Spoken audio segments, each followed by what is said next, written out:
Hey, what's up, ladies and gentlemen? Welcome back to the Davon Lewis Show, where as to keep things all nitty gritty, everything's so saucy in the land of professional wrestling. Appreciate you guys coming through. Let's go ahead and chop it up and talk about WrestleMania Night 1, which is live from Allegiant Stadium in Las Vegas, Nevada, which included on the Netflix and Peacock streaming service. More importantly, the commentary on deck was Pat McAfee, Michael Cole, Wade Barrett. Let's go ahead and talk professional wrestling. Appreciate you guys coming through for the live edition for this extra show.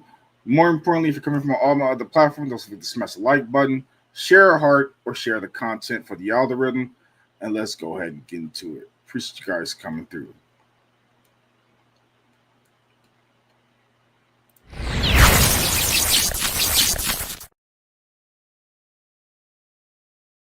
All right, ladies and gentlemen, we kicked things off when it came to everything that broke down, when it came to WrestleMania, starting off with Paul Levesque, known as Triple H. He welcomed the audience to the show. More importantly, he hyped everything up when it came to Michael Cole, Pat McAfee, and Wade Barrett, getting things underway when it came to WrestleMania.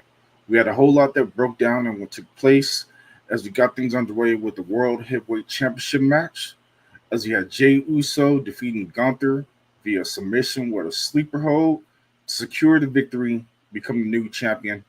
More importantly, the bittersweet moment when we had Jimmy Uso coming down to celebrate with the main event, Jey Uso. More importantly, the grind continued to work hard as they nearly over 15 years to see them coming such a long momentum moment on the big stage of WrestleMania.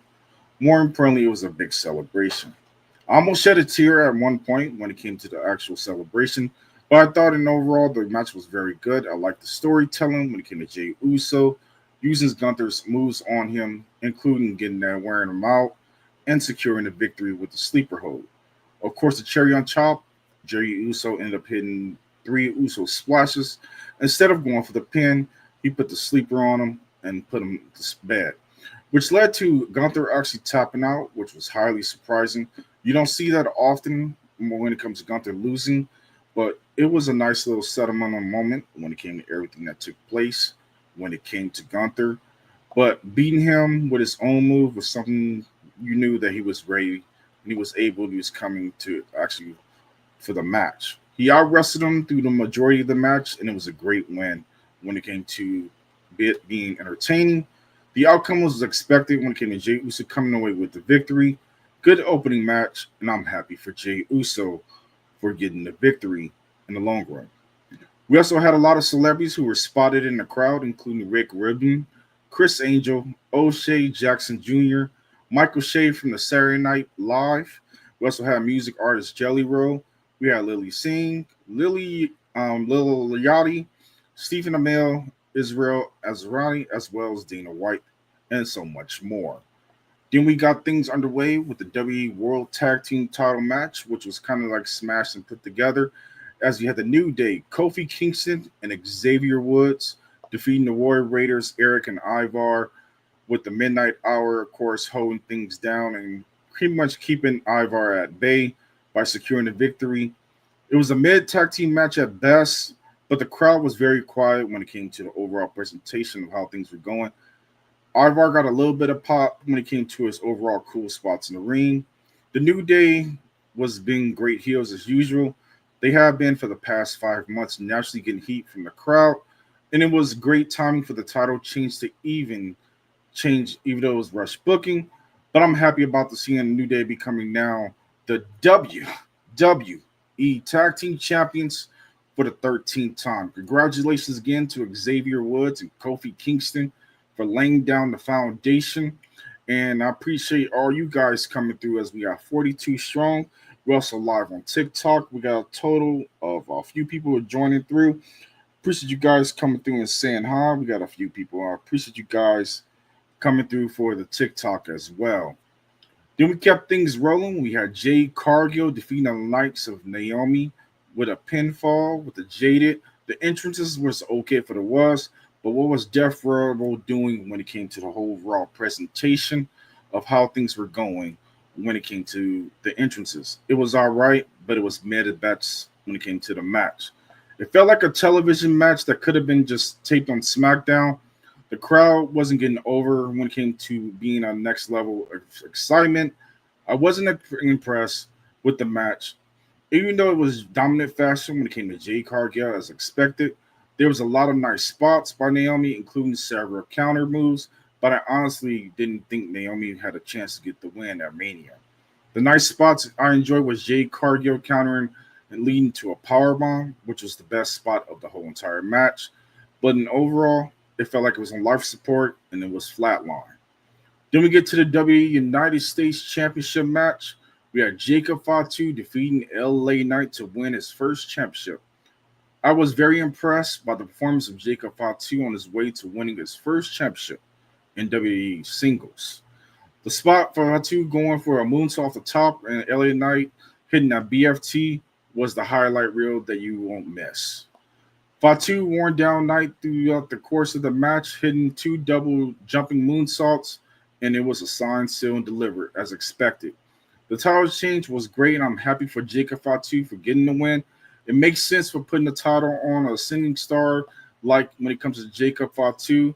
The entrance for Jacob was a hot mess. Once again, do not put that mask ever on him again. I didn't know what they were doing, but it was a hot mess. Then we get to the next match. El Grande Americano defeating the likes of Rey Fenix with the metal assist head diving headbutt. Of course, we had appearance by Hidro del Vikingo, who was in the crowd, who got involved before the match started. But of course, we know Chad Gable, who's under that mask, was able to secure the victory as being El Grande Americano in his WrestleMania debut match. I assume that this is how the match would have gone against Rey Mysterio as well, but I don't like it as much as Rey Fenix because seeing him lose in the decisive one in his first match was disappointing. But it's a learning curve in the business to earning your spot among the division in the big leagues. I almost thought the match would have been a little bit longer, but given and take, the match was only 8 minutes, which was less than I expected from the both of them, but hopefully it gets better and overall in the near future. We also had the AAA in the crowd by Marcel Pena and Darian Rodin. They were in the crowd for the show as the clip from them come down the show, which was announced that WWE has officially purchased AAA Promotion Mexico. The show representatives for AAA was at ringside, and there will be a new show coming for Worlds Collide as NXT and AAA will have a showdown on June 7th. And overall, hopefully we get TNA involved as well, but right now at this moment, it's AAA and NXT, which most likely AAA will be rebranded NXT Mexico. Look forward to seeing how that controversy comes apart. But more importantly, I'm all calm, cool, and collective with it. All right, we got a few people from TikTok. Appreciate you guys coming through. Hopefully, you guys are having a great night. Thank you guys for rolling through. Then we got Shawn Michaels appearing to announce the attendance record for 61,467 in attendance for a sold-out WrestleMania for Saturday night. And overall, it didn't feel sold out, but it was all right for what it was. The crowd had a great time, but felt mid at best because they weren't really getting the big pop. But then we got to the big one, the WWE Women's Championship. Tiffany Stratton defeating the likes of no other than Charlotte Flair. She beat her with the prettiest moonsault ever. It wasn't messy. It was pretty as usual. With this win, the women turned out to turn things up to another level. And turning to an overall presentation, it wasn't a classic, but in overall, it was something that you really wouldn't remember. The announcers tried to put it over as some kind of epic match, but it wasn't like that at all. I still enjoyed the overall pick of how things broke down.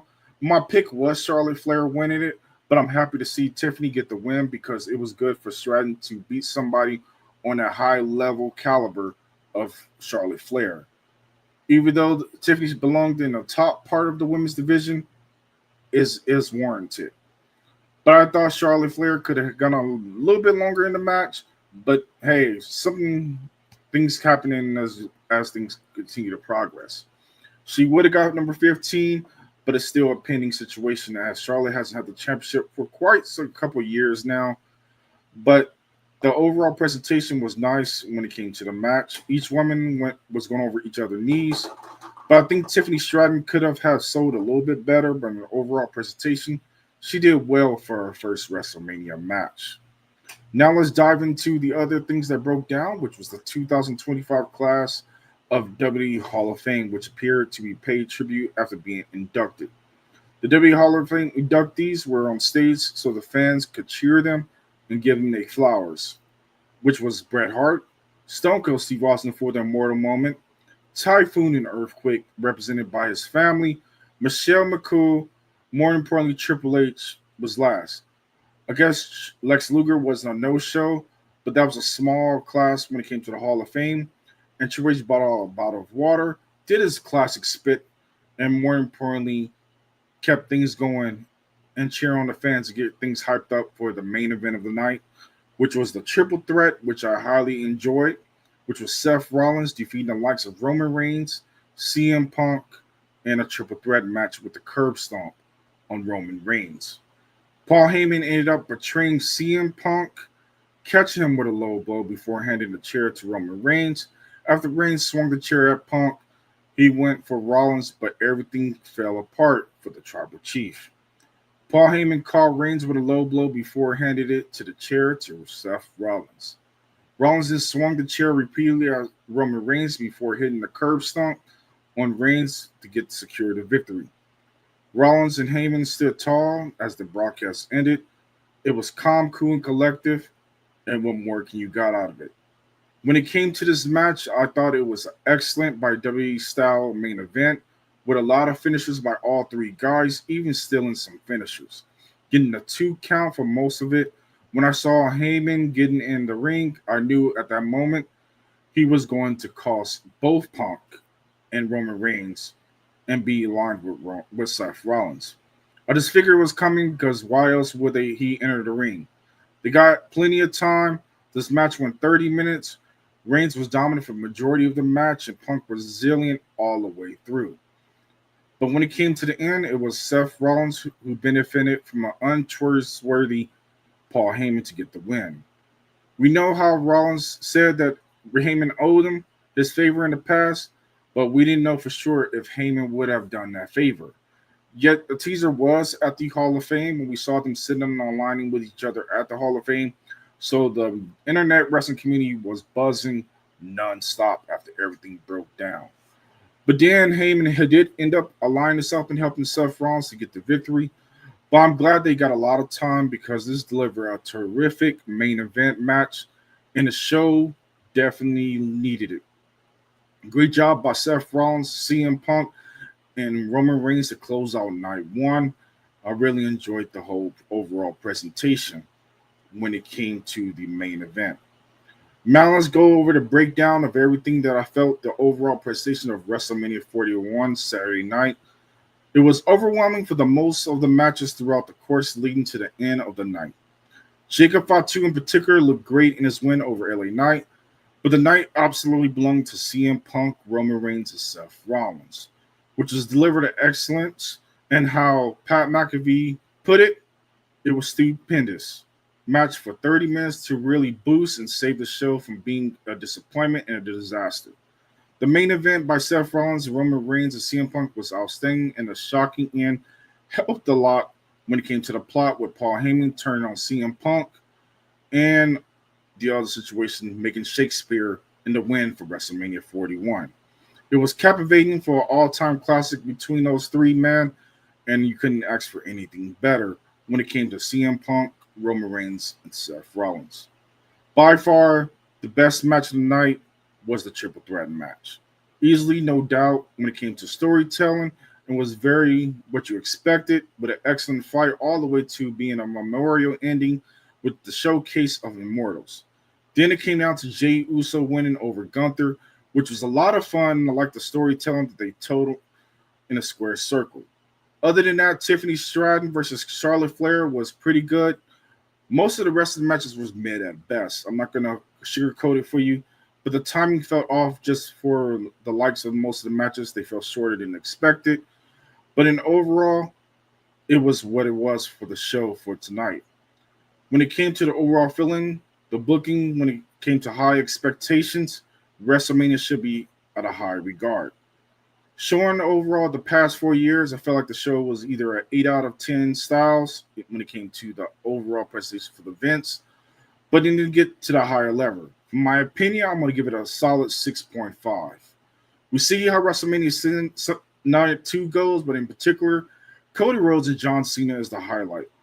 It must live up for tomorrow night. Everyone's watching how excited you shall see how things turn out. But more importantly, I'd like to know from you guys' point of view, how are you feeling about the overall presentation of how things broke down with night one? And more importantly, what was your favorite match when it came to everything that broke down? And let's go around and talk about night two. The card is fully stacked when it comes to the other matches going on, including the tag team match where Valkyria must find an actual partner to go against the women's tag team champions of Liv Morgan and Raquel Rodriguez. We also got the triple threat of Bianca Belair, Rhea Ripley, and as well as Io Sky to hold her own in a triple threat match for the women's championship. And then, of course, the big one, John Cena versus no other than Cody Rhodes. The other matches should fill out as well when it comes to the overall presentation, whereas we got the mystery opponent when it comes to Randy Orton, who's going to step up and sign a solid line to face the Viper, Randy Orton. My opinion from my pick is going to be Aleister Black. I feel like he's the one that looked like he's the most deserving when it comes to coming back, and they got to have a shock value moment when it comes to WrestleMania just in general. But in overall, appreciate you guys coming through. Hopefully, you guys are having a phenomenal night. Enjoyed everything that broke down when it came to WrestleMania. More importantly, I appreciate you guys coming through. Until the next episode, you guys be safe. Comment in the comments down below, either on my other platforms, Facebook and YouTube, and we'll conversate back and forth. Or even if you're on Twitter, you want to conversate with professional wrestling, I'll chop it up with you guys back and forth. We got a solid 68 when it comes to the overall, when it comes to YouTube. We got a total of 1,400 on TikTok. On X, we got a total of 66. And then on YouTube, we got a total of 14. But in overall, we still got the dumb effect. I know it's late for a lot of people who are currently asleep. So I'll probably get a boost when it comes to later on through the course of the night. WrestleMania season is always really good for my channels. And I appreciate you guys coming through. Until the next episode, you guys be safe. Have a great night. Happy Easter as well. And have a great one. Until then, you guys be safe. Peace.